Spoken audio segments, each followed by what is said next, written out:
سمجھ میں نہیں آتا ہے. اب ادارت سنیں گے, ایک مرتبہ میرا مولا رو کے کہتا ہے زینب ارے تم نے پہچانا نہیں, ارے وہ میری ماں جائی فاطمہ زہرا ہے جو میرے غموں کو یاد کر کے آج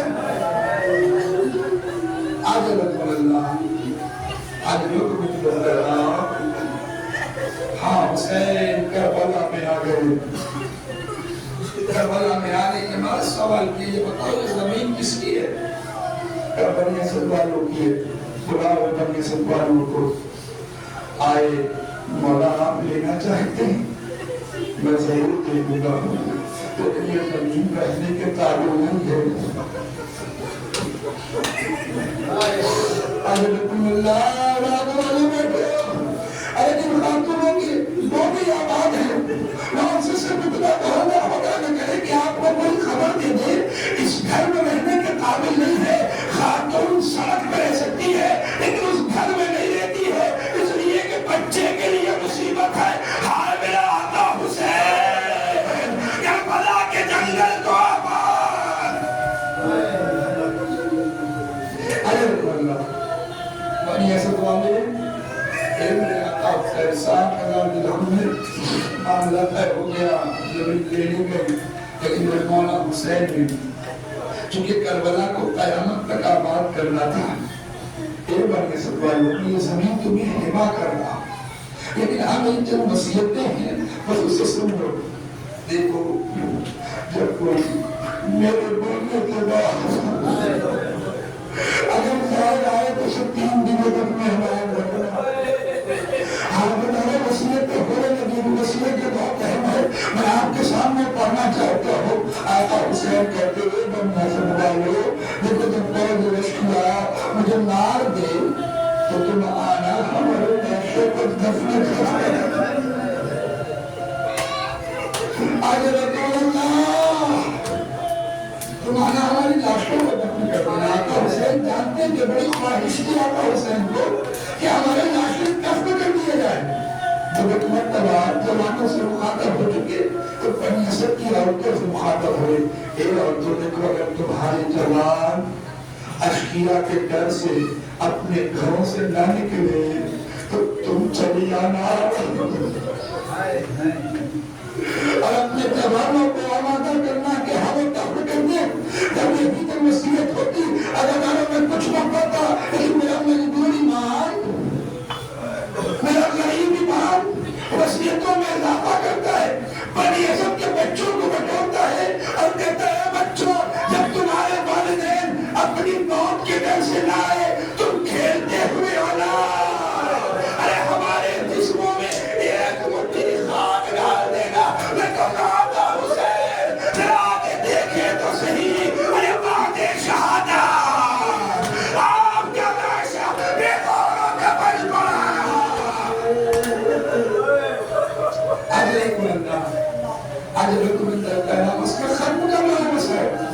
ابھی جب میں پھر کہوں گا 2 محرم میں نہیں پتا اگلے سال ہم رہے گی نہ رہے گی.